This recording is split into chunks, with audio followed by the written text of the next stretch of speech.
You're standing in a field in rural England, 1750, and the air smells like grass and sheep. Your family has farmed this land for generations. Not owned it, farmed it. There's a difference. The village works the open fields together. Everyone knows everyone. Life is hard, but it's predictable. Your children will probably do what you do. Their children the same. This is how England has worked for centuries. Now look up, 100 years from now, this field will be gone. In its place, a coal mine, or a factory, or a railway cutting straight through the valley. Your great-grandchildren won't farm. They'll work machines in cities you've never heard of. They'll live in brick rows packed so tight you can hear your neighbor breathe. They'll earn wages, not grow food. They'll read newspapers, ride trains, buy bread instead of baking it. Everything you know is about to be demolished and rebuilt. You just don't know it yet. The Industrial Revolution doesn't announce itself. It creeps. A new loom here, an enclosure act there, a canal, a coal seam, a pat, a spinning jenny. Then suddenly, within a lifetime, England transforms from a rural agricultural society into the first industrial nation on Earth. Villages empty, cities explode, factories rise, millions of people are uprooted, relocated, remade. Some get rich, most get exploited. All of them live through a change so total, so fast, that the world their grandparents knew becomes unrecognizable. This is not a single day. This is 150 years of upheaval. We're going to move through it in stages, decade by decade, place by place. We'll see what changes, what's lost, what's built, how England goes from fields and forges to coal and steel and empire, from a population that's mostly rural to one that's mostly urban, from a world lit by candles to one lit by gas and electric light. The story starts in the countryside, because that's where it all begins to fall apart. 1700 to 1750, enclosure and displacement. England in 1700 is still medieval in structure. Most people live in villages. Farming is communal, open field system. Everyone has strips of land to work, common land for grazing, shared resources. It's inefficient but stable. Then enclosure starts. Landlords and parliament pass acts that privatize common land. Hedges go up, fences, walls. What was shared becomes owned. The justification is improvement. Enclosed land is more productive. Modern farming techniques, crop rotation, selective breeding, it works. Yields increase, but the cost is human. Smallholders lose access to common land. Can't graze animals, can't gather firewood, can't survive. They become laborers on land they used to share, or they leave. Thousands drift toward towns, looking for work, any work. They don't find much yet. Industry hasn't caught up, but it will.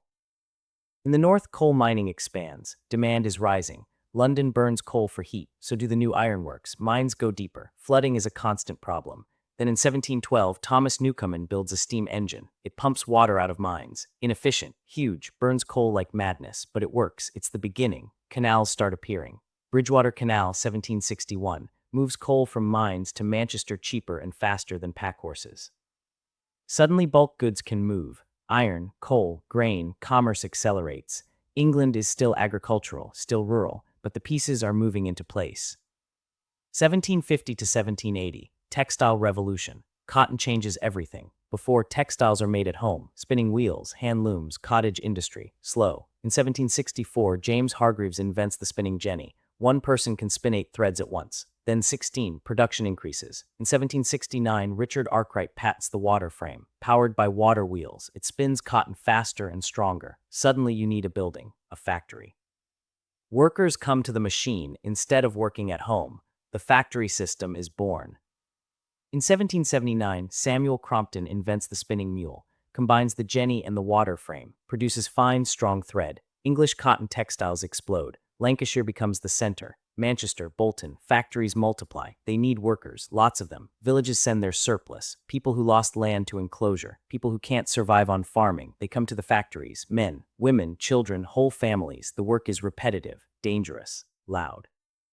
Machinery has no safety guards. Fingers get caught. Arms, children crawl under moving equipment to clear jams. Accidents are common. Death is frequent, but wages exist. That's more than the countryside offers.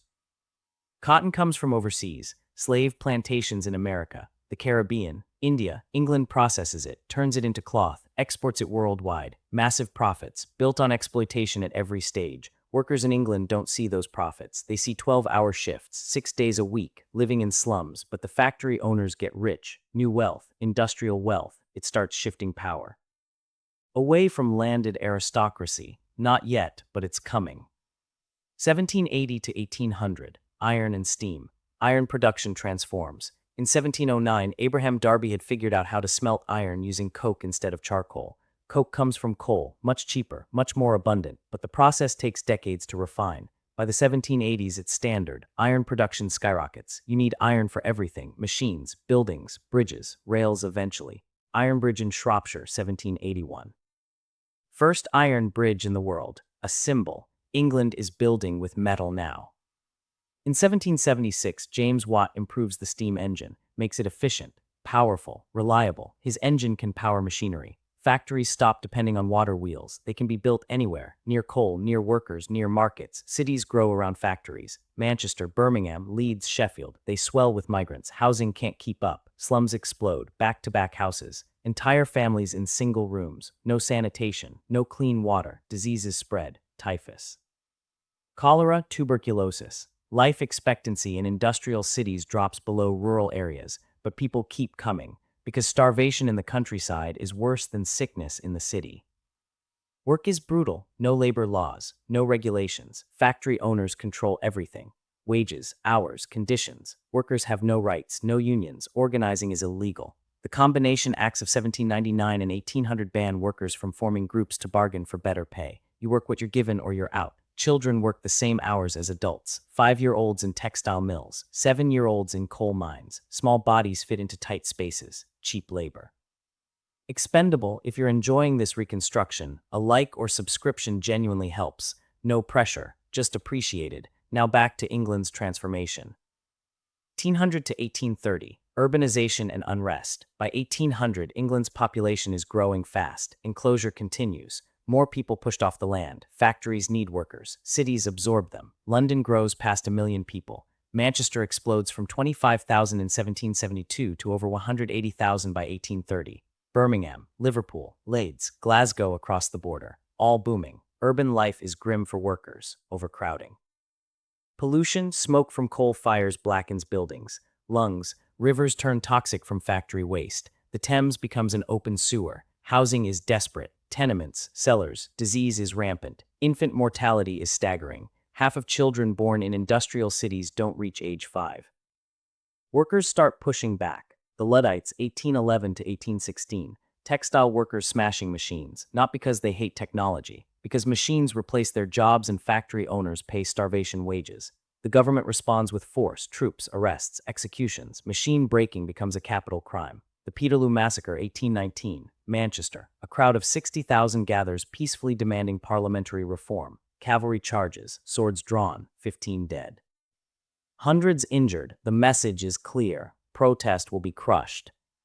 But change is coming anyway. The middle class is growing. Factory owners, merchants, professionals, they have money. They want political power. Parliament is still controlled by landed aristocracy. Rotten boroughs, seats with almost no voters. Industrial cities like Manchester have no representation at all. Pressure builds.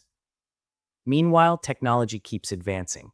George Stephenson builds the first successful steam locomotive, Locomotion Number 1, in 1825. The Stockton and Darlington Railway opens, first public railway to use steam locomotives. It's a novelty, a curiosity. Within a decade, it'll change everything. 1830 to 1850. Railways and reform. The Liverpool and Manchester Railway opens in 1830. First intercity railway, passenger and freight, it's a sensation. Suddenly you can travel 30 miles in an hour. Goods move faster, cheaper. The railway boom begins. By 1850, over 6,000 miles of track crisscross England. Railways connect cities to ports, factories to markets, people to opportunities. England shrinks. What took days now takes hours. The psychological impact is massive. The world speeds up.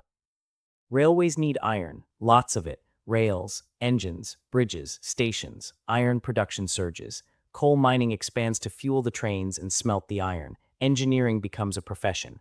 Isambard Kingdom Brunel, Robert Stephenson, they're celebrities, visionaries, building the future in steel and steam.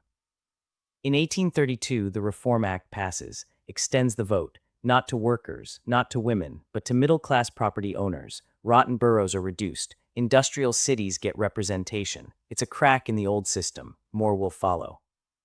Factory conditions start getting attention. Reformers document the horror. Children working 14-hour days. Beatings, mutilations. In 1833, the Factory Act passes, limits children under 9 from working in textile mills. Children aged 9 to 13 can work 9 hours a day. It's pathetic by Mo.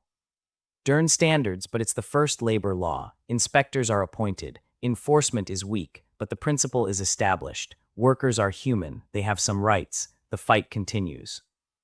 1850 to 1870. Peak coal and iron. This is the height of England's industrial dominance. The workshop of the world produces more than half the world's coal and iron, exports textiles, machinery, locomotives globally. The Great Exhibition of 1851, Crystal Palace in Hyde Park, a showcase, England's industrial might on display, 6 million visitors, machines, inventions, products from across the empire, pride, confidence. Britishness defined by industry and progress. But the workers building this wealth live in misery. Friedrich Engels publishes The Condition of the Working Class in England in 1845, describes the slums, the exploitation, the suffering. It's ignored by those in power, but the seeds of socialism and labor movements are planted. Trade unions slowly emerge, still illegal technically, but workers organize in secret, strikes happen, violent suppression continues, but momentum is building. In 1867, the Second Reform Act passes, extends the vote to urban working-class men. Not all, but many. Political power is shifting, slowly. Public health becomes a crisis. Cholera outbreaks in 1848 and 1854 kill tens of thousands. Edwin Chadwick and John Snow investigate. They discover contaminated water is the cause. The Great Stink of 1858. The Thames is so polluted Parliament can't meet. Finally, investment in sewers. Joseph Bazalgette designs London's sewer system, completed in the 1860s, saves thousands of lives, clean water, sanitation, public health infrastructure. Government starts accepting responsibility for workers' lives, a radical shift. 1870 to 1900, electricity, steel, and labor rights, the late Victorian period, industry evolves, steel replaces iron. Bessemer process makes steel cheap and strong, used in buildings, ships, bridges, engineering marvels. The Fourth Bridge, 1890, steel cantilever, symbol of the age. Electricity arrives, first power stations in the 1880s, electric street lighting, electric trams, factories start using electric motors, more efficient than steam, cities glow at night, the pace of life accelerates again. Labor movements gain strength, trade unions legalized in 1871, collective bargaining, strikes become tools, not crimes. The Match Girls' strike of 1888.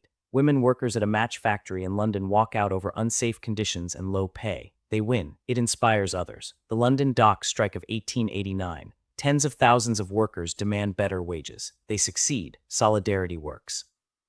Education expands. The Education Act of 1870. Government-funded elementary schools. Compulsory education by 1880. Literacy rates climb. Working-class children learn to read. Knowledge is power. Political awareness grows. Living standards improve, slowly, unevenly. Wages rise. Working hours shorten slightly. Housing improves in some areas, but poverty remains widespread. Charles Booth's survey of London in the 1890s shows 30% live in poverty. The wealth generated by industry is not evenly shared, not remotely. Women's roles begin shifting. Factory work gave women wages, independence, limited, controlled, exploited, but it's a foothold. The suffrage movement starts gaining momentum. Votes for women. It'll take until 1918, but the fight begins here. By 1900, England is unrecognizable from 1750. Population has quadrupled. 4/5 live in cities. Industry dominates. Railways, telegraphs, electricity, steel. England is powerful, wealthy, an empire, but the human cost is immeasurable. Millions lived and died in slums, worked themselves to death in factories and mines, children robbed of childhood, families torn apart, communities destroyed. What was gained? Productivity, wealth for some, technology, infrastructure, a new world. What was lost? The commons, the village, the pace of life, connection to land, autonomy, security. It's not a simple story. It's not progress in a straight line. It's displacement and exploitation and resistance and adaptation. The Industrial Revolution changed England forever, created the modern world, urbanization, capitalism, class struggle, environmentalism, labor rights, all have roots here. The questions raised, who benefits from progress, who pays the cost, what do we owe each other, are still unresolved. Next time, a day in a Victorian coal mine. The men and children who powered the empire, for now, stand in that field again. 1750, quiet, green, sheep grazing. Your great-grandchildren will never see this. They'll see smoke, hear machines, live in brick, ride trains, read by electric light. They'll be part of a new world, built on coal and iron and sweat. Whether that's better or worse depends entirely on who you ask. The sun sets over rural England. For the last time in this form, tomorrow the future begins, and it doesn't ask permission.